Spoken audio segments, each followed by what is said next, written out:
Je fixais l'écran de mon téléphone, regardant la conversation de groupe s'illuminer de messages concernant les projets du week-end et les fêtes d'anniversaire. Mes amis discutaient d'une fête surprise qu'ils organisaient pour quelqu'un du nom de Jessica. J'ai souri, sincèrement heureuse pour elle, même si mon propre anniversaire était passé il y a 3 jours sans un seul texto de ma famille.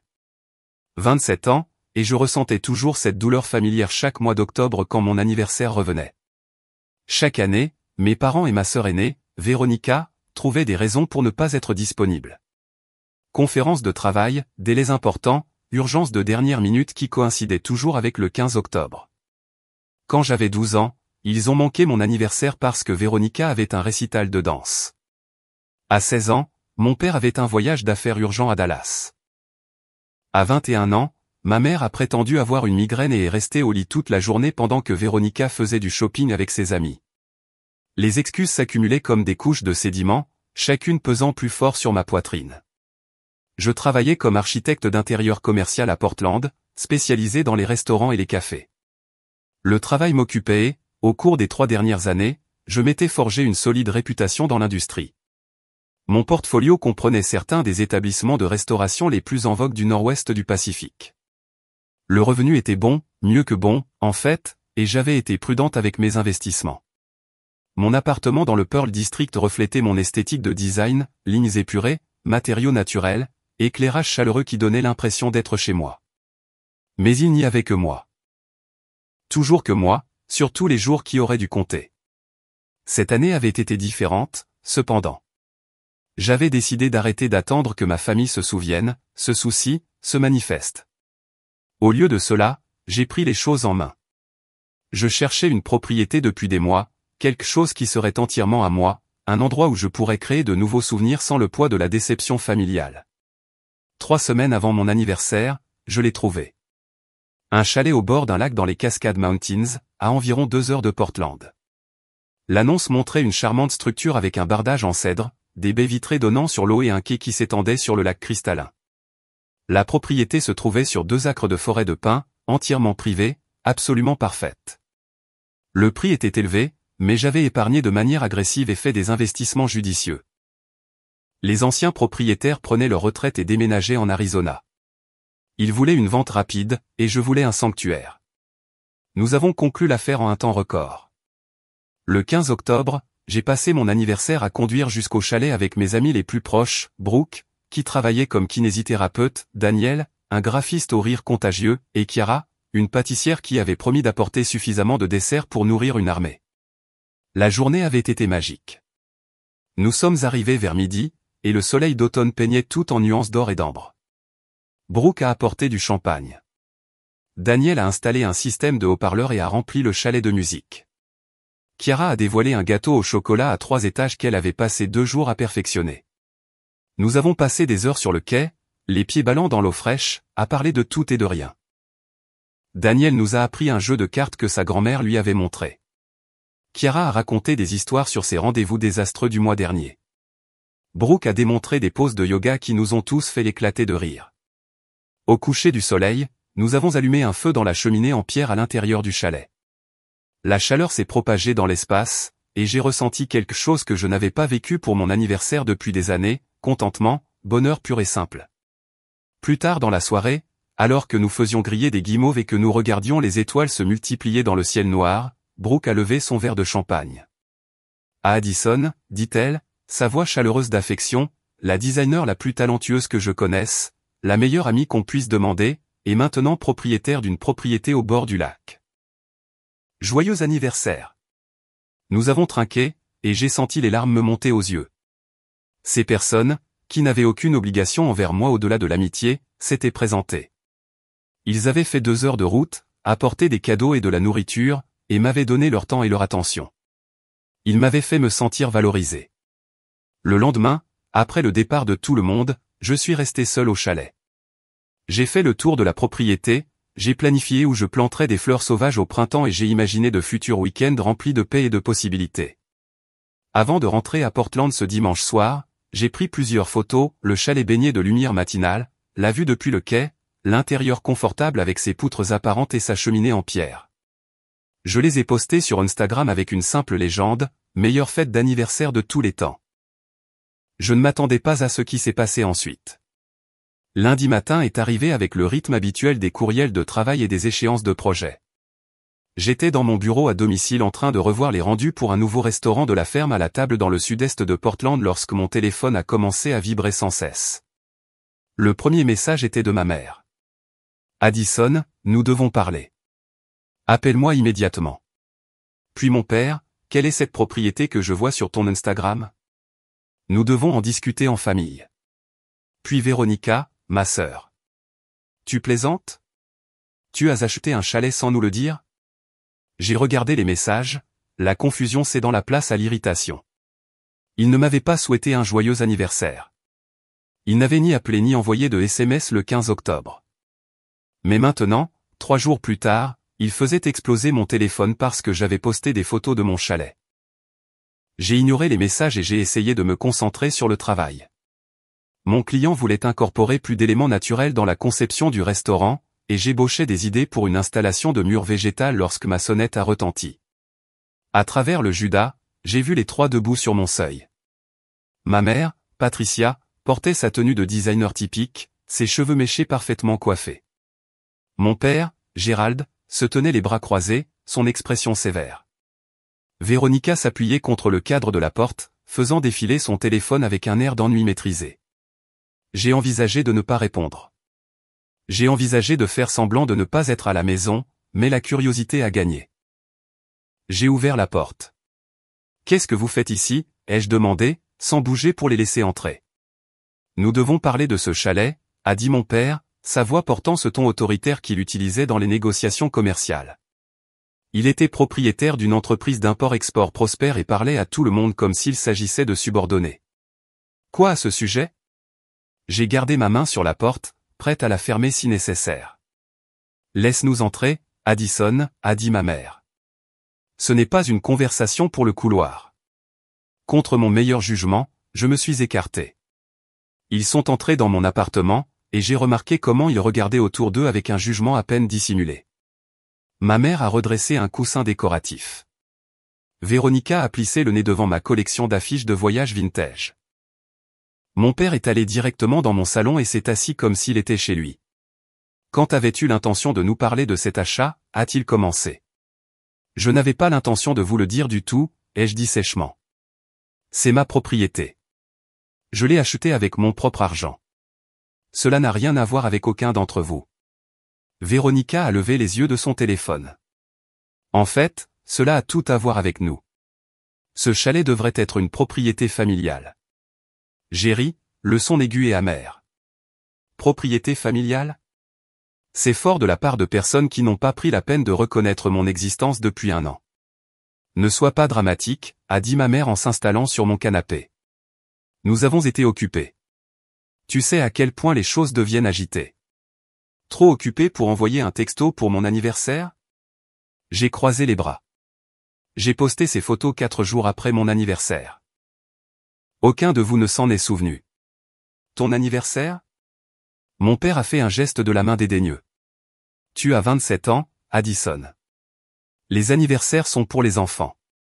La cruauté désinvolte de cette déclaration m'a frappé comme un coup physique.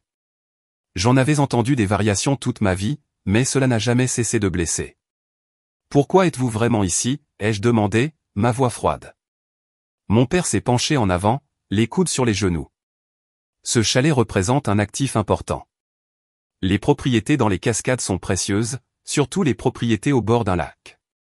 En tant que tes parents, nous avons le droit d'être impliqués dans les décisions financières majeures comme celle-ci.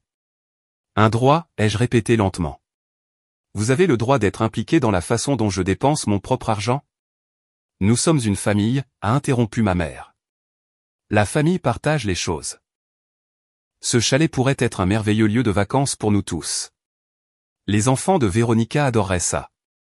Véronica avait 2 enfants, âgés de 5 et 7 ans, issus d'un mariage qui avait implosé il y a 2 ans. Elle vivait avec mes parents maintenant, gratuitement, tout en travaillant à temps partiel dans une boutique appartenant à l'ami de ma mère.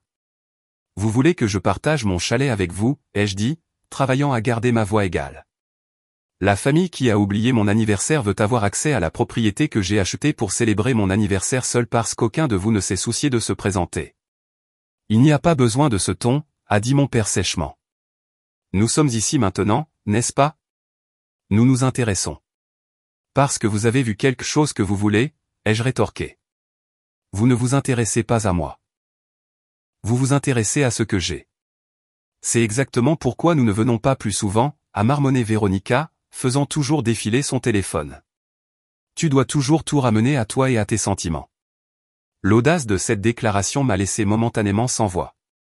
Avant que je puisse répondre, mon père s'est levé, signalant que la conversation allait prendre une tournure différente. Voici la situation, Addison, a-t-il dit, sa voix prenant une qualité formelle qui m'a fait froid dans le dos. Ta mère et moi en avons discuté, et nous pensons que 50% de cette propriété devrait être transférée à la famille. Je l'ai regardé. Pardon? 50% de la propriété, a confirmé ma mère comme si elle discutait des plans du dîner. C'est juste. Nous sommes ta famille. Nous t'avons soutenu toute ta vie. Soutenu? Ma voix s'est élevée malgré mes efforts pour rester calme. Vous avez payé pour l'université? Oui. Et je vous en ai remercié à plusieurs reprises. Mais je suis financièrement indépendante depuis 6 ans. J'ai payé ce chalet entièrement avec mon propre argent. Vous n'avez aucun droit légal sur quoi que ce soit. Droit légal? Mon père a ricané. Il ne s'agit pas de légalité, Addison. Il s'agit d'obligation familiale. Nous t'avons élevé, nourri, vêtu. Le moins que tu puisses faire est de partager ta bonne fortune avec nous. Ma bonne fortune. J'ai senti la chaleur monter dans ma poitrine. J'ai travaillé 80 heures par semaine pendant 3 ans pour bâtir mon entreprise. J'ai économisé chaque sou que j'ai pu. J'ai fait des sacrifices. Ce chalet n'est pas de la chance. C'est le résultat de mon travail. Et qui crois-tu qui t'a donné les bases pour pouvoir travailler ces heures, a demandé ma mère. Nous avons payé pour ton éducation. Nous t'avons donné un foyer stable. Tout ce que tu l'as grâce à nous. Véronica a finalement levé les yeux de son téléphone. Donne-leur juste les papiers, Addison. Ce n'est pas si compliqué. Nous pouvons tous utiliser le chalet et tout le monde est heureux. Non, ai-je dit fermement. Absolument pas. Le mot est resté suspendu dans l'air comme de la fumée. L'expression de mon père s'est durcie en quelque chose de froid et de calculateur. Les lèvres de ma mère se sont pincées en une ligne fine. Même Véronica a semblé surprise, comme si elle s'était vraiment attendue à ce que je me couche et que je me conforme. Non, a répété mon père, sa voix dangereusement calme. Non, ai-je dit à nouveau, plus fort cette fois. C'est ma propriété. Je ne transfère aucun pourcentage de propriété à qui que ce soit. Vous devez partir maintenant. Tu fais une erreur, a dit ma mère en se levant. La famille devrait passer en premier, Addison. Nous avons toujours été là pour toi, et c'est comme ça que tu nous remercies. Toujours été là. J'ai senti quelque chose se briser à l'intérieur de moi. Une dernière menace de retenue qui se brise. Vous n'avez jamais été là. Ni pour ma remise de diplôme du lycée quand vous avez emmené Véronica à un week-end spa à la place. Ni pour ma présentation universitaire quand j'ai passé des mois à préparer mon portfolio et vous ne vous êtes même pas présenté à la présentation. Ni pour mon anniversaire, aucun anniversaire de la dernière décennie. Vous êtes ici maintenant parce que vous voulez quelque chose de moi, pas parce que vous vous souciez de moi. C'est une chose horrible à dire, a renchéri Véronica, rangeant enfin son téléphone. Maman et papa ont tout fait pour nous. Ce n'est pas parce que tu es amère et ingrate que tu peux réécrire l'histoire. Je ne réécris rien, ai-je dit. Je le vois enfin clairement. Vous m'avez utilisé comme l'enfant pratique, celle qui n'a pas besoin d'attention ou de validation, afin que vous puissiez concentrer toute votre énergie sur Véronica. Et je l'ai laissé faire. Je n'arrêtais pas d'espérer que si j'avais assez de succès, assez d'accomplissement, vous me verriez enfin. Mais vous ne me voyez pas. Vous voyez ce que je peux vous donner. Mon père s'est dirigé vers la porte, la mâchoire serrée. Tu as 48 heures pour reconsidérer cette décision. Si tu choisis de ne pas partager cette propriété avec ta famille, il y aura des conséquences. Des conséquences? Je l'ai suivi jusqu'à la porte. Qu'est-ce que tu vas faire? Arrêter de m'ignorer encore plus que tu ne le fais déjà? Nous pourrions te rendre la vie difficile professionnellement, a-t-il dit en se retournant pour me faire face. J'ai des relations dans cette ville. Je connais des gens qui travaillent avec des designers. Il serait malheureux que ta réputation en souffre à cause de ton égoïsme. La menace était claire, et elle m'a donné des frissons. Mais sous la peur, j'ai senti autre chose monter, la colère, pure et clarificatrice. Sortez, ai-je dit doucement. Sortez de mon appartement tout de suite. 48 heures, a répété ma mère alors qu'il sortait. Réfléchis bien à ce qui compte le plus pour toi, un chalet ou ta famille. J'ai fermé la porte derrière eux et je l'ai verrouillée. Mes mains tremblaient. J'ai marché jusqu'à mon canapé et je me suis assise, essayant de comprendre ce qui venait de se passer. Ils n'étaient pas venus s'excuser d'avoir manqué mon anniversaire. Ils n'étaient pas venus se réconcilier ou reconstruire notre relation fracturée. Ils étaient venus revendiquer quelque chose qui était à moi, quelque chose pour lequel j'avais travaillé et que j'avais gagné sans aucune aide de leur part. Le pire n'était même pas la demande elle-même. C'était le droit désinvolte qui la sous-tendait, l'hypothèse que mes réalisations leur appartenaient en quelque sorte, que mon travail acharné n'était qu'une extension de leur investissement dans mon éducation. J'ai sorti mon téléphone et j'ai ouvert une conversation de groupe avec Brooke, Daniel et Chiara. J'ai tapé ce qui s'était passé, mes doigts volant sur l'écran. Leurs réponses sont arrivées rapidement, un flux d'émojis indignés et de messages de soutien. Ils ne t'ont pas seulement menacé, a envoyé Brooke par SMS. C'est littéralement de l'extorsion. Ne leur donne rien, a ajouté Daniel. Ce chalet est à toi. Chiara a envoyé une série d'émojis de visage en colère, suivi de « Tu veux que je leur fasse un gâteau ? Un gâteau vraiment horrible ? Je peux le faire paraître bon, mais avoir un goût de regret. » Malgré tout, j'ai souri. Ces personnes, ma famille choisie, étaient inconditionnellement derrière moi. Ils ne demandaient pas ce qu'ils pouvaient obtenir de moi. Ils demandaient ce qu'ils pouvaient faire pour moi. Cette nuit-là, je n'ai pas pu dormir. Je suis resté allongé dans mon lit à fixer le plafond, repassant la conversation dans ma tête. La menace de mon père résonnait dans mes pensées. Il avait des relations à Portland. Il pouvait nuire à ma réputation s'il le voulait. Plusieurs de mes plus gros clients étaient venus par le biais de recommandations de personnes de son réseau professionnel. J'ai pensé à ma cabane, mon sanctuaire, l'endroit où j'avais enfin ressenti la paix le jour de mon anniversaire. L'idée de la partager avec ma famille, de les laisser envahir cet espace avec leurs exigences et leurs déceptions, me retournait l'estomac. Mais l'alternative était de potentiellement voir ma carrière s'effondrer parce que mon père avait décidé de me punir d'avoir fixé des limites. Mardi matin, j'avais pris une décision. Je n'allais rien leur donner. Pas 50%, pas 10%, pas même une clé de la porte d'entrée. S'ils voulaient détruire ma réputation professionnelle, ils pouvaient essayer. Mais je n'allais pas les laisser prendre quelque chose que j'avais mérité. J'ai appelé mon avocate, une femme brillante nommée Francine, qui m'avait aidé à créer ma LLC il y a 3 ans. Je lui ai expliqué la situation, et elle a écouté sans m'interrompre. Ils n'ont aucun fondement juridique, a-t-elle confirmé. La propriété est à votre nom, achetée avec vos fonds. Ils ne peuvent pas vous forcer à transférer la propriété. Quant aux menaces concernant votre carrière, c'est du harcèlement. Documentez tout. Conservez des traces de toutes les communications avec eux. Et s'il met ces menaces à exécution, ai-je demandé. Et s'il commence à appeler mes clients, à répandre des rumeurs? Alors nous engagerons une action en justice, a répondu Francine calmement. Mais d'après mon expérience, les brutes comme ça reculent généralement lorsqu'elles réalisent qu'elles n'obtiendront pas ce qu'elles veulent facilement. Tenez bon, Addison. Ne les laissez pas vous intimider. J'ai passé le reste de la journée de mardi et toute la journée de mercredi dans un état d'anticipation anxieuse, attendant que mon téléphone sonne, attendant la prochaine confrontation. La date limite de 48 heures que mon père m'avait donnée approchait, et je n'avais aucune intention de l'appeler pour discuter d'un quelconque transfert. Mercredi soir, je travaillais tard sur les rendus du restaurant quand ma sonnette a sonné à nouveau. J'ai regardé par le Judas et j'ai vu Véronica debout seule cette fois. J'ai hésité à ne pas répondre, mais la curiosité a pris le dessus. J'ai ouvert la porte, mais je ne l'ai pas invitée à entrer. « Que veux-tu » ai-je demandé. Véronica semblait différente d'une certaine manière. Son air habituel de supériorité ennuyée semblait diminuer. Elle tenait un gobelet de café d'un café voisin et elle avait l'air fatiguée. « Puis-je entrer » a-t-elle demandé. « Juste une minute. Je promets que je ne suis pas là pour me battre. » Contre mon meilleur jugement, je me suis écarté. Elle est entrée et s'est assise sur le bord de mon canapé, serrant son gobelet de café comme si c'était la seule chose qui la maintenait au sol.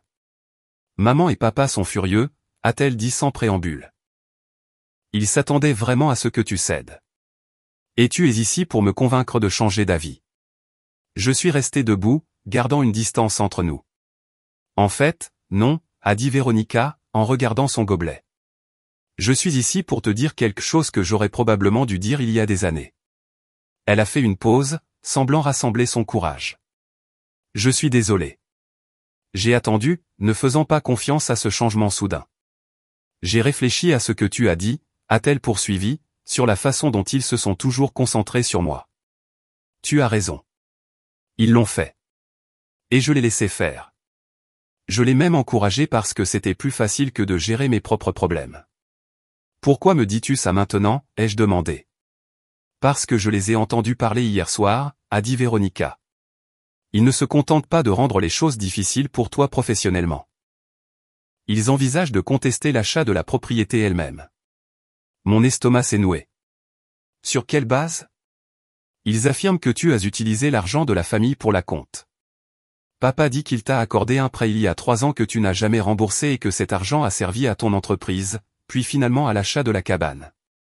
C'est un mensonge, ai-je dit, ma voix s'élevant. Il ne m'a jamais accordé de prêt. Je n'ai jamais emprunté d'argent chez eux. Je sais, a dit Véronica doucement. Mais papa a parlé à son avocat. Il pense qu'il peut brouiller les cartes suffisamment pour au moins bloquer la propriété dans des litiges juridiques pendant des années. Rendre la situation trop coûteuse et frustrante pour que tu te battes. J'ai senti la pièce basculer légèrement. C'était pire que du sabotage professionnel. C'était une attaque directe contre ma propriété de la cabane, contre la seule chose que j'avais achetée pour créer la paix dans ma vie. Pourquoi m'avertis-tu, ai-je demandé. Véronica a levé les yeux et j'ai vu quelque chose d'authentique dans son expression pour la première fois depuis des années. Parce que j'en ai assez d'être leur marionnette et parce que ce qu'ils font est mal. J'ai 2 enfants maintenant et je n'arrête pas de penser au genre d'exemple que je leur donne. S'ils grandissent en me regardant cautionner ce genre de manipulation, qu'est-ce que je leur enseigne? Elle s'est levée, posant son gobelet de café sur ma table d'appoint. Je ne m'attends pas à ce que tu me pardonnes toutes les années où j'ai pris parti pour eux contre toi, mais je voulais que tu saches ce qu'ils préparent pour que tu puisses te protéger. Après son départ, j'ai immédiatement appelé Francine et je lui ai expliqué ce nouveau développement. Elle a soupiré lourdement. C'est une tactique d'intimidation courante, a-t-elle dit. Créer une fausse trace écrite, faire des affirmations mensongères, espérer que l'autre partie abandonne plutôt que de se battre. La bonne nouvelle, c'est qu'en l'absence de documentation réelle de ce prétendu prêt, ils n'ont aucune chance. La mauvaise nouvelle, c'est qu'ils peuvent quand même déposer la plainte et vous forcer à vous défendre, ce qui coûte du temps et de l'argent. Que dois-je faire, ai-je demandé. Nous prenons les devants, a dit Francine. Je veux que tu rassembles tous les documents financiers que tu as. Relevé bancaire, compte d'investissement, déclaration de revenus, tout ce qui montre tes revenus et tes économies au cours des 6 dernières années. Nous allons monter un dossier en béton montrant exactement d'où vient chaque dollar pour cet achat de cabane. J'ai passé jeudi et vendredi à compiler des documents. J'ai imprimé des relevés bancaires montrant mes dépôts d'épargne réguliers. J'ai sorti des déclarations de revenus démontrant l'augmentation de mes revenus à mesure que mon entreprise se développait. J'ai rassemblé des relevés d'investissement montrant les dividendes et les rendements qui avaient contribué à mon fonds d'acompte. Pendant que je travaillais, je me suis retrouvé à devenir plus en colère, pas seulement contre mes parents pour leur tactique de manipulation, mais contre moi-même d'être surprise. C'était ce qu'ils avaient toujours été. J'étais juste trop désespéré d'obtenir leur approbation pour le voir clairement. Vendredi soir, Brooke m'a appelé. Daniel et moi arrivons. Chiara apporte de la nourriture. Tu as besoin d'une pause dans toutes ces affaires juridiques. Quand ils sont arrivés, Chiara avait des sacs remplis de plats à emporter vietnamiens de son restaurant préféré. Daniel a apporté une bouteille de vin. Brooke a apporté une pile de comédies sur DVD. Nous ne parlerons pas de ta famille cauchemardesque ce soir, a annoncé Brooke. Nous mangeons des rouleaux de printemps, nous buvons du vin et nous regardons des films ridicules. Pendant quelques heures, je me suis laissé oublier les litiges immobiliers et les menaces juridiques. Nous avons ri aux éclats en regardant de terribles films d'action. Chiara a raconté des histoires sur ses clients de gâteaux de mariage les plus exigeants. Daniel nous a montré son dernier projet de conception pour un festival de musique. Vers minuit, après leur départ, je me suis assise seule dans mon salon, sentant le poids se reposer sur mes épaules. Mon téléphone a vibré avec un email de mon père. Addison, c'est ta dernière chance de régler cette affaire à l'amiable. Transfère 50% de la propriété de la cabane à ta mère et à moi d'ici lundi à 17h, sinon nous serons obligés d'engager une action en justice. Ce n'est pas le résultat que nous souhaitons, mais tu ne nous laisses pas le choix. Ton refus de faire des compromis montre un manque fondamental de valeurs familiales. Nous sommes déçus de toi, papa. J'ai lu l'email 3 fois, sentant mes mains se serrer en poing. La manipulation était si évidente, si transparente. La date limite, la culpabilisation, l'implication que c'était moi le problème, pas eux. J'ai transféré l'email à Francine avec un simple message. Il passe à l'étape supérieure. Sa réponse est revenue en quelques minutes. Bien. Laissons-les faire. Chaque communication comme celle-ci renforce notre dossier s'ils intentent une action. Continue à transférer tout ce qu'ils envoient. Samedi matin, je suis monté seul à la cabane. J'avais besoin d'être là pour me rappeler pourquoi je menais cette bataille. La route à travers les montagnes m'a calmé. Et quand je suis arrivé et que j'ai vu le lac étinceler sous le soleil d'automne, j'ai senti ma détermination se renforcer. Cet endroit était à moi. Je l'avais mérité, et je n'allais laisser personne me le prendre. J'ai passé la journée à me promener sur la propriété, à prendre des photos de chaque coin, à tout documenter. J'ai mesuré le quai. J'ai noté l'état du revêtement en cèdre. J'ai fait des listes d'améliorations que je voulais apporter au printemps. Pendant que je travaillais, mon téléphone a sonné. Numéro inconnu. J'ai failli ne pas répondre, mais quelque chose m'a fait décrocher. Addison, c'est Trevor. Trevor Hoffman. Je travaille avec ton père à la société d'import-export. J'ai reconnu le nom. Trevor était l'associé de mon père, le copropriétaire de l'entreprise. Comment avez-vous obtenu mon numéro, ai-je demandé avec prudence. Ton père me l'a donné, a dit Trevor. Écoute, je sais que c'est inhabituel, mais j'ai besoin de te parler de quelque chose d'important. Pouvons-nous nous rencontrer dans un endroit neutre? Pourquoi rencontrerais-je l'associé de mon père, ai-je demandé. Parce que ce qu'il te fait est mal, a dit Trevor brutalement. Et parce que j'ai des informations que tu dois entendre. S'il te plaît, accorde-moi juste 30 minutes. Quelque chose dans son ton m'a fait accepter. Nous avons convenu de nous rencontrer dans un café à mi-chemin entre la cabane et Portland le lendemain matin. Je suis retourné en ville samedi soir, l'esprit tourbillonnant de questions. Pourquoi l'associé de mon père voudrait-il me parler? Quelles informations pourrait-il bien avoir? Dimanche matin, je suis arrivé au café 15 minutes plus tôt. J'ai commandé un latte et je me suis assise près de la fenêtre, regardant les voitures passer sur l'autoroute. Trevor est arrivé exactement à l'heure. Il avait la cinquantaine, les cheveux grisonnants et le genre d'yeux fatigué qui suggérait qu'il n'avait pas bien dormi. Il a commandé un café noir et s'est assis en face de moi. Merci d'être venu, a-t-il dit. Je sais que c'est étrange. De quoi s'agit-il, ai-je demandé directement. Trevor a sorti son téléphone et a ouvert un dossier de documents. Ton père a détourné des fonds de notre entreprise. Il le fait depuis environ 2 ans, peut-être plus. Je ne l'ai découvert qu'il y a 3 mois. Je l'ai regardé fixement, n'étant pas sûr d'avoir bien entendu. Quoi? Il a créé de fausses factures, acheminé des paiements vers des comptes fictifs, écrémé les bénéfices, a expliqué Trevor. J'enquête discrètement, en montant un dossier. Le total jusqu'à présent est de plus de 800 000 $. Mon café a soudainement eu un goût amer. Pourquoi me dites-vous cela? Parce que lorsque je l'ai confronté il y a 2 semaines, il a promis qu'il rembourserait. Il a dit qu'il avait des actifs qu'il pouvait liquider. Puis j'ai appris par des amis communs qu'il te mettait la pression au sujet d'une propriété que tu avais achetée. Trevor m'a regardé fixement. Je pense qu'il veut cette cabane pour pouvoir la vendre et utiliser le produit pour couvrir ce qu'il a volé.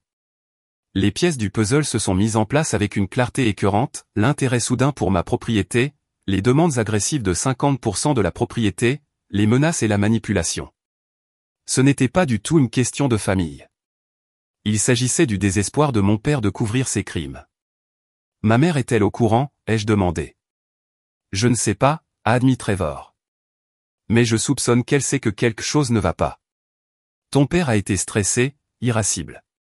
Il n'arrête pas de parler d'une opportunité financière majeure qui va résoudre tous ses problèmes. La cabane, ai-je dit doucement. Ta cabane, a corrigé Trevor, c'est pourquoi je suis ici. Je vais intenter une action en justice contre ton père et l'entreprise la semaine prochaine pour récupérer les fonds volés. Je voulais que tu le saches avant que cela ne devienne public, et je voulais t'avertir qu'il va devenir plus désespéré à mesure que les murs se referment. Que dois-je faire, ai-je demandé. Protège-toi, a dit Trevor. Ne signe rien de ce qu'il t'envoie. Ne transfère aucune propriété. Et envisage peut-être de demander une ordonnance restrictive s'il continue à te menacer. Après le départ de Trevor, je suis resté assise dans le café pendant encore 1 heure à essayer de tout assimiler. Mon père était un criminel.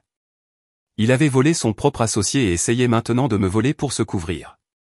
J'ai pensé à ma mère vivant dans cette maison coûteuse, portant des vêtements de créateur, complètement inconsciente que son style de vie était construit sur le vol. Ou peut-être qu'elle le savait. Peut-être était-elle complice. Honnêtement, je ne pouvais plus le dire. Je suis rentré chez moi et j'ai convoqué une réunion d'urgence avec Brooke, Daniel et Chiara. Quand ils sont arrivés, je leur ai tout raconté de ce que Trevor avait révélé. Sainte Mère de Dieu, a dit Daniel. Ton père n'est pas seulement un idiot. C'est un vrai criminel. Qu'est-ce que tu vas faire, a demandé Chiara. Je vais me battre, ai-je dit. Je vais protéger ma propriété et je vais m'assurer qu'il assume les conséquences de ce qu'il a fait. Lundi matin est arrivé trop vite. Je me suis réveillé en sachant que 17h était la date limite fixée par mon père. J'avais déjà décidé que je n'allais pas répondre à son ultimatum, mais la journée était quand même pesante d'anticipation. Je suis allé à mon bureau et j'ai essayé de travailler, mais la concentration était impossible. Vers 14h, Francine a appelé. Je viens de recevoir un avis indiquant que ton père a intenté une action en justice, a-t-elle dit. Il prétend qu'il t'a prêté $200 000 en 2022 et que ce prêt était destiné spécifiquement à un investissement immobilier. Il demande une hypothèque sur la cabane jusqu'à ce que le prêt soit remboursé plus les intérêts. Il ment, ai-je dit. Je n'ai jamais reçu d'argent de lui. Je sais, a dit Francine, mais maintenant nous devons passer par le processus de prouver cela au tribunal. Je veux que tu viennes à mon bureau demain matin. Nous allons préparer une réponse complète. À 17h01, mon téléphone a sonné. Mon père. J'ai laissé le message vocal s'enclencher. Il a appelé 3 fois de plus. Puis ma mère a appelé, puis Véronica. Je les ai tous ignorés. Finalement, mon père a laissé un message vocal. Je l'ai écouté sur haut-parleur pendant que Brooke était assise à côté de moi pour me soutenir. Addison, tu as fait une grave erreur. Je t'ai donné toutes les occasions de gérer cela raisonnablement. Maintenant, nous allons laisser les tribunaux décider qui mérite cette propriété. Et pendant que nous sommes en litige, bonne chance pour garder tes clients. J'ai déjà commencé à passer des appels. Tu verras que Portland est une très petite communauté quand tu as brûlé les ponts avec les mauvaises personnes. Appelle-moi si tu reviens à la raison. La menace était claire et indéniable. J'ai enregistré le message vocal et je l'ai transféré à Francine. Cette nuit-là, je suis resté éveillé à penser à tout ce qui s'était passé. Il y a 10 jours, je célébrais mon anniversaire dans une belle cabane avec des amis qui m'aimaient. Maintenant, je faisais face à une action en justice frivole, à du sabotage professionnel et à la réalisation que mon père était un voleur prêt à détruire sa propre fille pour se sauver. Mais sous l'anxiété et la colère, j'ai senti quelque chose d'autre grandir, la détermination. Mon père pensait pouvoir m'intimider pour que je me soumette. Il pensait que je plierais sous la pression comme je l'avais toujours fait auparavant. Il avait tort. Mardi matin, j'ai rencontré Francine et nous avons commencé à monter notre défense. Nous avons organisé tous les documents financiers que j'avais rassemblés, créant une piste claire montrant exactement comment j'avais épargné et acheté la cabane. Nous avons rédigé une requête en rejet de l'action en justice comme frivole. Nous avons préparé une contre-plainte pour harcèlement et tentative d'extorsion. Pendant que nous travaillions, mon téléphone a vibré avec un texto d'un numéro inconnu. Ici Trevor. Vérifie tes emails. Je t'envoie des copies des preuves que j'ai contre ton père. Tu pourrais en avoir besoin. J'ai ouvert mon ordinateur portable et j'ai trouvé un email de Trevor avec des dizaines de pièces jointes, relevés bancaires montrant des virements vers des comptes au nom de mon père, factures pour des expéditions qui n'ont jamais existé, emails discutant de paiements qui n'avaient aucune justification commerciale correspondante. C'est incroyable, a dit Francine, en parcourant les documents. Cela mine complètement la crédibilité de ton père. S'il vole son associé, un juge va sérieusement remettre en question ses affirmations concernant le prêt qu'il t'a accordé. Pouvons-nous utiliser ça dans notre affaire, ai-je demandé. Absolument, a dit Francine. Cela va directement à son caractère et à sa motivation pour intenter cette action. Ce n'est pas un parent concerné qui essaie de récupérer un prêt légitime. C'est un criminel désespéré qui essaie de liquider des actifs pour couvrir ses traces. Au cours des jours suivants, j'ai vu les menaces de mon père commencer à se concrétiser. 2 de mes clients de restaurant ont appelé pour interrompre nos projets en attendant de connaître certaines préoccupations qu'ils avaient entendues au sujet de ma fiabilité. Un autre client a demandé une réunion pour discuter de la question de savoir si j'étais suffisamment stable financièrement pour mener à bien son projet. La campagne de dénigrement fonctionnait. Mon père contactait systématiquement les gens de son réseau, semant des graines de doute sur mon professionnalisme et ma stabilité, mais j'avais mon propre réseau. J'ai appelé chaque client directement et j'ai expliqué que je gérais une affaire juridique familiale que certaines personnes utilisaient pour répandre de fausses informations sur mon entreprise. J'ai offert des références de projets passés. Je leur ai montré mon portfolio et mes états financiers, prouvant que mon entreprise était solide. La plupart d'entre eux ont compris. Quelques-uns sont restés sceptiques. Un client m'a complètement laissé tomber, disant qu'il ne pouvait pas se permettre un risque de retard. Ça m'a fait mal, mais ça m'a aussi mis plus en colère. Mon père ne m'attaquait pas seulement personnellement. Il attaquait mes moyens de subsistance, ma réputation professionnelle, tout ce que j'avais construit indépendamment de lui. Jeudi après-midi, j'ai reçu un email de Véronica. J'ai dit à maman ce que papa a fait dans son entreprise. Elle ne m'a pas cru au début, mais ensuite elle a commencé à regarder leur dossier financier. Elle a trouvé des choses qui l'ont effrayée. Elle consulte un avocat demain pour se protéger. Je pensais que tu devrais le savoir. J'ai ressenti une étrange satisfaction en lisant ce message. Ma mère avait permis le comportement de mon père pendant des années, l'avait choisi à plusieurs reprises plutôt que moi. Maintenant, elle découvrait que la loyauté envers quelqu'un comme lui avait un prix. Vendredi matin, Francine a appelé avec des nouvelles. Le juge affecté à ton affaire a de l'expérience avec les demandes d'hypothèques frauduleuses. J'ai parlé à son greffier et il n'est pas satisfait du manque de documentation à l'appui de la demande de prêt de ton père. Nous avons une audience prévue le mois prochain, mais je pense que nous avons de bonnes chances de faire rejeter cette affaire rapidement. Qu'en est-il du dommage professionnel, ai-je demandé. Pouvons-nous faire quelque chose à ce sujet? Nous pouvons intenter une action en diffamation si nous pouvons prouver qu'il a fait des déclarations fausses spécifiques à ton sujet à tes clients, a dit Francine. Commence à documenter qui t'a contacté, ce qu'il a dit et de qui il l'a entendu. Construis la trace écrite. J'ai passé le week-end à faire exactement cela. J'ai contacté chaque client qui avait exprimé des inquiétudes et je leur ai demandé directement ce qu'ils avaient entendu et de qui. Plusieurs ont accepté de parler. Ils avaient reçu des appels téléphoniques de mon père ou de personnes liées à lui suggérant que j'étais en faillite, que j'avais des créanciers à mes trousses, que mon entreprise était en train de couler. Tous des mensonges, tous conçus pour détruire ce que j'avais construit. Lundi, j'avais des déclarations de 4 clients différents détaillant les fausses informations qu'on leur avait dites. Francine était ravie.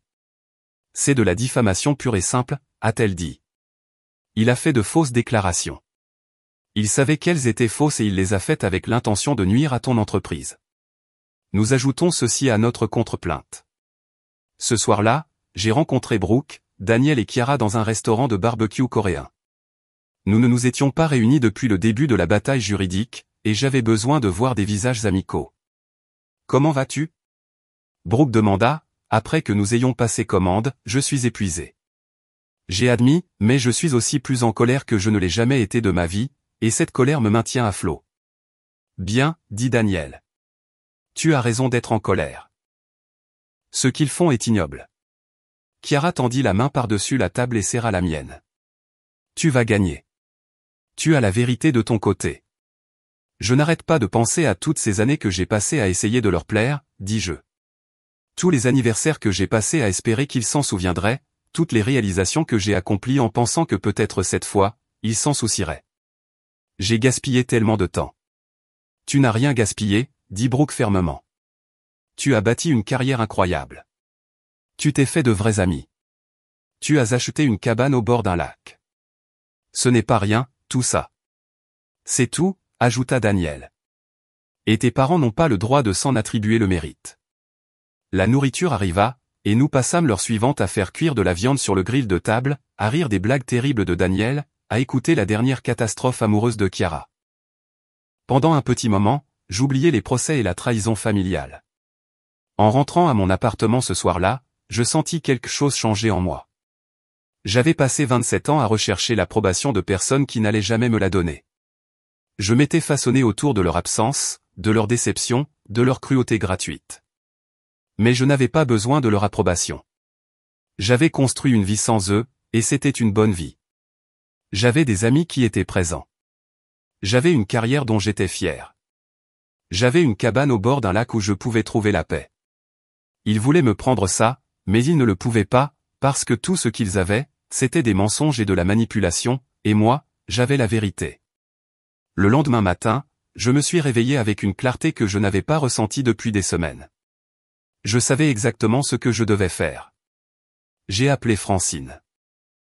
Je veux passer à l'offensive. Plus question de simplement me défendre contre leurs attaques. Je veux demander une ordonnance restrictive contre mon père, basée sur ses menaces et son harcèlement. Je veux poursuivre agressivement la plainte en diffamation, et je veux m'assurer que le juge de notre affaire immobilière est au courant du procès de Trevor et des accusations de détournement de fonds. Voilà ce que j'appelle parler, dit Francine, et je pouvais entendre le sourire dans sa voix. Laisse-moi rédiger les documents. Ça va devenir intéressant. Au cours des 2 semaines suivantes, nous avons élaboré notre stratégie offensive.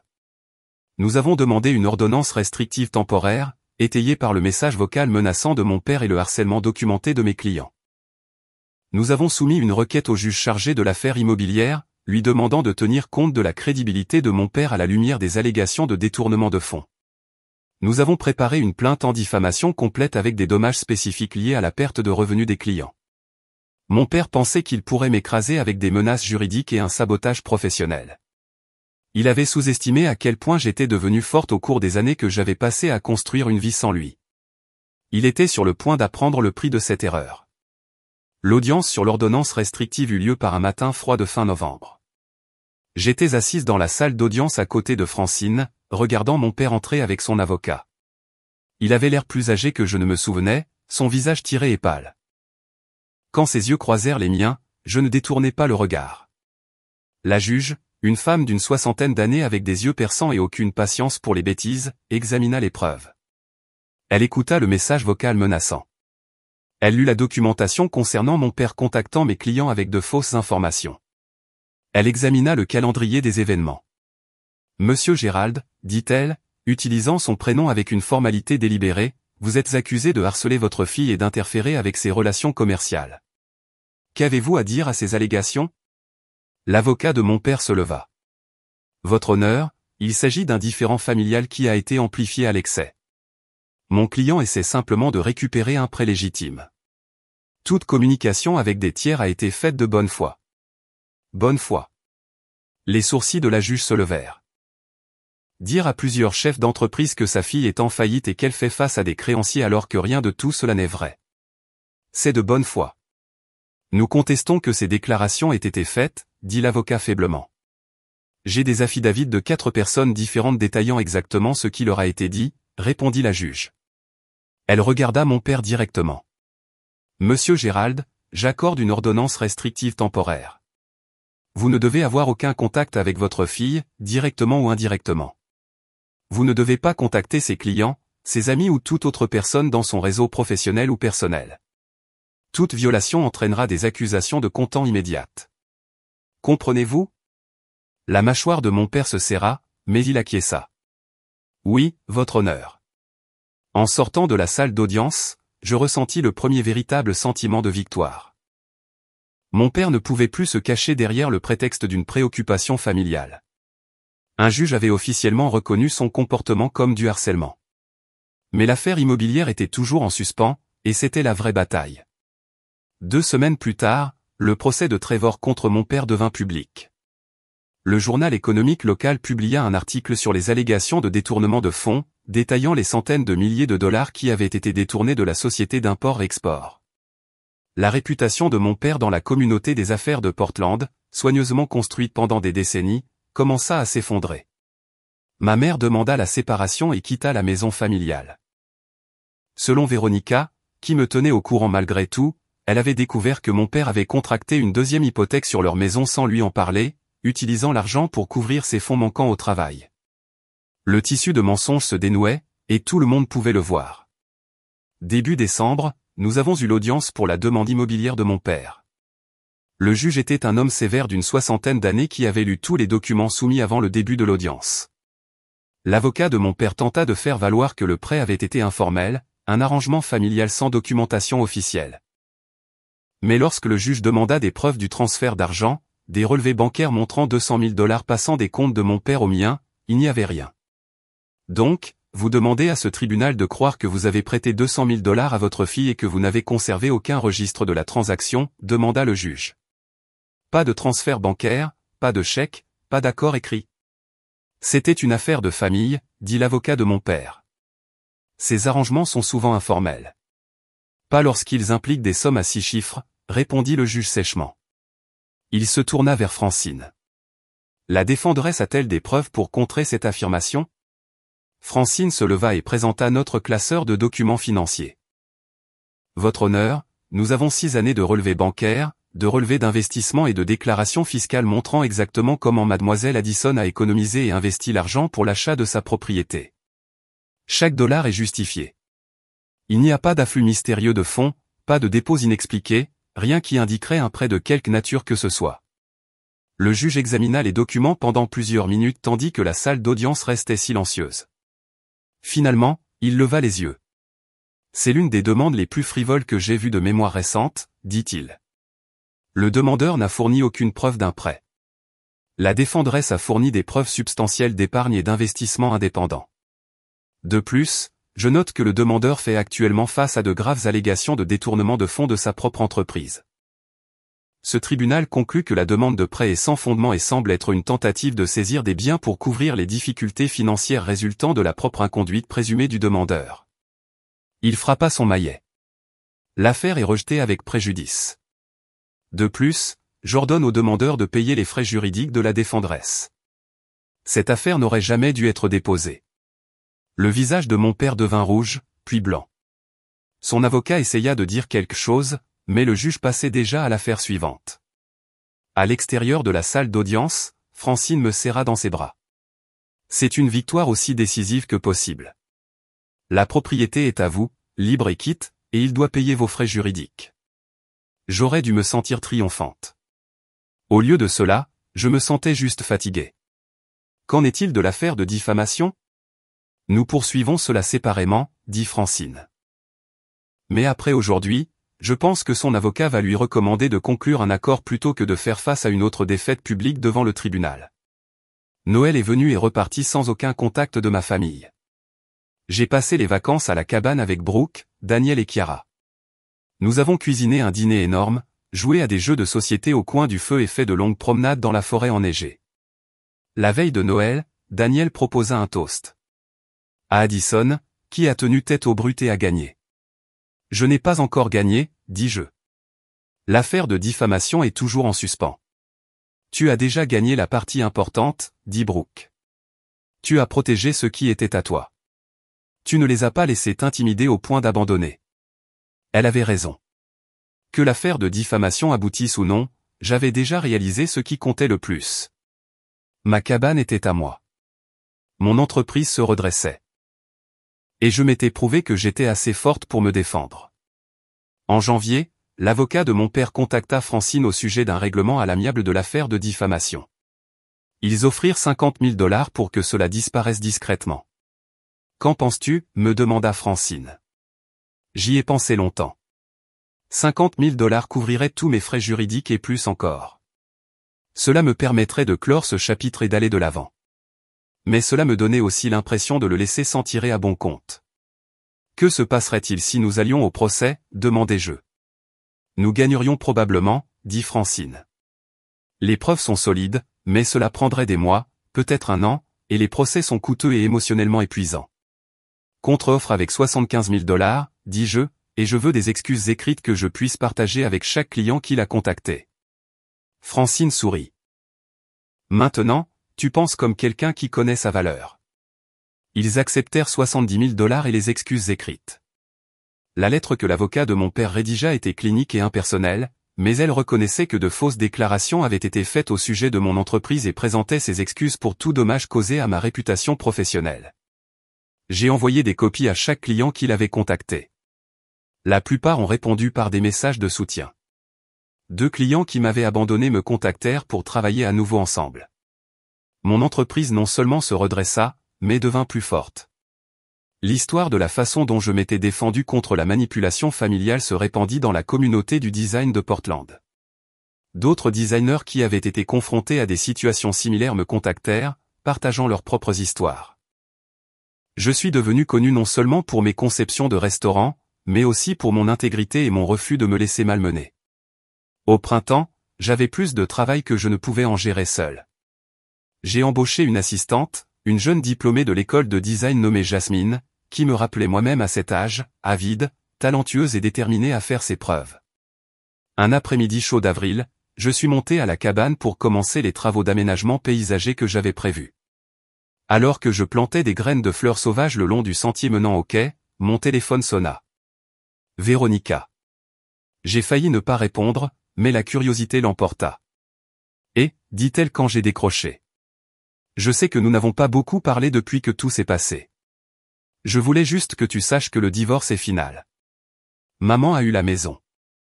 Papa doit lui verser une pension alimentaire et la moitié de tout ce qui reste après qu'il ait remboursé Trevor. Comment va-t-il ? Demandai-je, me surprenant moi-même avec la question. Pas très bien, admit Véronica. Il a dû se déclarer en faillite. L'entreprise est finie. Il travaille maintenant comme consultant, gagnant une fraction de ce qu'il gagnait auparavant. Il vit dans un petit appartement à Beaverton. J'attendais que la satisfaction vienne, le sentiment de justice légitime. Au lieu de cela, je ressentais juste une tristesse lointaine. Et toi, demandai-je. Comment vas-tu ? Je vais bien, dit Véronica. J'ai trouvé un emploi à temps plein dans une galerie. J'ai mon propre appartement maintenant. Les enfants s'adaptent. Elle fit une pause. Je sais que je ne mérite pas ton pardon pour toutes les années où je me suis rangé de leur côté contre toi, mais je veux que tu saches que je le vois maintenant. Je vois à quel point nous avions tort. Merci de dire ça, dis-je. Je ne suis pas prête à reconstruire une relation pour l'instant. Peut-être un jour, mais pas encore. Je comprends, dit Véronica. Je voulais juste que tu saches que je suis fier de toi, pour t'être défendu, pour ne pas les avoir laissés prendre ce qui était à toi. Après avoir raccroché, je me suis assise sur le quai et j'ai regardé le soleil de fin d'après-midi peindre l'eau en or et en rose. J'ai pensé à l'année écoulée, à tout ce qui s'était passé depuis mon 27e anniversaire. J'avais acheté cette cabane dans l'espoir de trouver la paix. Au lieu de cela, j'avais eu une guerre. Mais en menant cette guerre, j'avais découvert quelque chose de plus précieux que la paix, j'avais découvert ma propre force. Pendant 27 ans, j'avais laissé ma famille me faire sentir petite, insignifiante, facilement oubliée. J'avais façonné ma vie autour de leur absence, de leur rejet, de leur cruauté gratuite. Mais je n'étais pas petite. Je n'étais pas insignifiante. Et je n'étais certainement plus facilement oubliée. L'été est arrivé avec des vents chauds et de longues heures de clarté. Les fleurs sauvages que j'avais plantées ont éclos en vagues de violet, de jaune et de blanc. La cabane est devenue mon sanctuaire de week-end, un endroit où je pouvais travailler sur des projets de conception pendant la journée et nager dans le lac au coucher du soleil. Brooke, Daniel et Chiara venaient souvent me voir. Nous avons établi une tradition de réunion mensuelle de week-end à la cabane. Parfois, d'autres amis se joignaient à nous. Parfois, nous étions juste tous les 4 à cuisiner ensemble, à jouer à des jeux, à parler jusqu'à tard dans la nuit. Un samedi de juillet, alors que nous étions assis autour du foyer à regarder les étoiles apparaître dans le ciel sombre, Daniel me posa une question à laquelle je pensais moi-même. « Regrettes-tu parfois de t'être défendu si durement ?» demanda-t-il. « Est-ce que tu souhaites parfois leur avoir juste donné quelque chose pour qu'ils s'en aillent ?» J'ai considéré la question sérieusement. « Non, dis-je finalement, parce que leur donner quelque chose ne les aurait pas fait s'en aller. Cela leur aurait juste montré que je pouvais être manipulé. Ils seraient revenus pour en demander de plus en plus. La seule façon d'arrêter des gens comme ça est de tenir bon complètement. Penses-tu que tu te réconcilieras un jour avec eux? Demanda Chiara. Je ne sais pas, admis-je. Mon père devrait reconnaître ce qu'il a fait, vraiment le reconnaître, pas seulement offrir des excuses tièdes rédigées par son avocat. Et je ne suis pas sûr qu'il soit capable d'un tel niveau de conscience de soi. Quant à ma mère, elle est encore en train de digérer le fait que toute sa vie a été construite sur des mensonges. Peut-être qu'un jour elle me contactera, et nous pourrons avoir une conversation honnête, mais je ne retiens pas mon souffle. Qu'en est-il de Véronica? Demanda Brooke. Véronica essaie, dis-je. Je vois qu'elle se sent vraiment mal de la façon dont les choses se sont passées. Mais des années à permettre la maltraitance ne s'effacent pas avec quelques appels téléphoniques d'excuses. Si elle continue à travailler sur elle-même, à fixer des limites avec nos parents, peut-être pourrons-nous reconstruire quelque chose à terme, mais ce sera une relation différente de celle que nous avions auparavant. Elle devra être construite sur l'honnêteté. Alors que l'été laissait place à l'automne, mon entreprise continua de prospérer. J'ai achevé un projet majeur pour un steakhouse haut de gamme qui a remporté un prix de design. La reconnaissance apporta plus de clients, plus d'opportunités, plus de validation que j'avais eu raison de me battre pour ce qui était à moi. Le 15 octobre, jour de mon 28e anniversaire, je suis retourné à la cabane avec Brooke, Daniel, Chiara et quelques autres amis dont je m'étais rapproché au cours de l'année écoulée. Nous avons passé la journée à faire du kayak sur le lac, à griller des légumes et du saumon sur la terrasse et à regarder les couleurs d'automne peindre les montagnes dans des nuances d'orange et de rouge.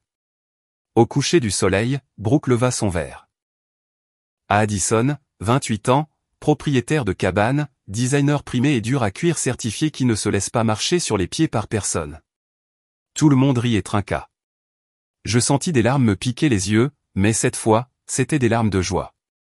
Plus tard, après que tout le monde soit allé se coucher, je me suis assise seule sur le quai avec une couverture enroulée autour de mes épaules. Le lac était parfaitement immobile, reflétant les étoiles au-dessus. J'ai pensé à l'année écoulée, à tout ce qui s'était passé depuis la dernière fois que je m'étais assise sur ce quai le jour de mon anniversaire. J'avais perdu ma famille, ou du moins la version de la famille à laquelle je m'étais accroché si longtemps. Mais en les perdant, j'avais trouvé quelque chose de plus précieux, moi-même.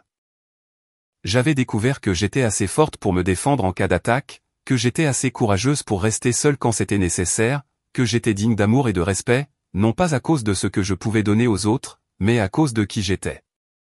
La cabane était censée être un sanctuaire, un endroit pour échapper à la déception. Au lieu de cela, elle était devenue le catalyseur de la plus grande bataille de ma vie. Et en remportant cette bataille, j'avais gagné quelque chose d'encore plus important, ma liberté. Je n'attendrai plus jamais que mes parents se souviennent de mon anniversaire. Je ne façonnerai plus jamais mes choix autour de leur approbation. Je ne laisserai plus jamais personne me faire sentir petite, insignifiante ou facilement oubliée. J'en avais fini de rechercher la validation de personnes qui étaient incapables de la donner. J'en avais fini de sacrifier ma paix pour l'illusion de l'harmonie familiale. J'en avais fini d'être l'enfant, pratique, qui n'avait pas besoin d'attention. À partir de maintenant, je fêterai mes anniversaires avec des personnes qui choisissaient d'être présentes. J'investirai mon énergie dans des relations réciproques. Je construirai ma vie autour de personnes qui me voyaient, me valorisaient et m'aimaient pour qui j'étais réellement. Mon père passa les années suivantes à lutter financièrement, sa réputation dans la communauté des affaires de Portland étant détruite au-delà de toute réparation. Il perdit sa maison, son entreprise et la plupart de ses relations sociales. Ma mère finit par couper tout contact avec lui après avoir découvert d'autres mensonges au sujet de leurs finances. Véronica me dit qu'il avait essayé de la contacter à plusieurs reprises pour lui demander de l'argent, mais elle avait appris à dire non. Sa vie était devenue un récit édifiant sur ce qui arrive quand on construit tout sur des mensonges et de la manipulation. Les conséquences qu'il avait tant essayé d'éviter l'avaient rattrapé complètement, et il y faisait face seul, sans la famille qu'il avait tenue pour acquise. Quant à moi, j'étais assise sur mon quai le jour de mon 28e anniversaire et j'attendais avec impatience un avenir construit sur la vérité, la force et l'amour des personnes qui avaient mérité leur place dans ma vie. La vengeance que j'avais cherchée n'était pas dans la chute de mon père, bien que cela se soit produit de toute façon. La vengeance était dans ma liberté, ma paix et mon refus de ne plus jamais être rapetissé par des personnes qui ne méritaient pas d'avoir du pouvoir sur moi.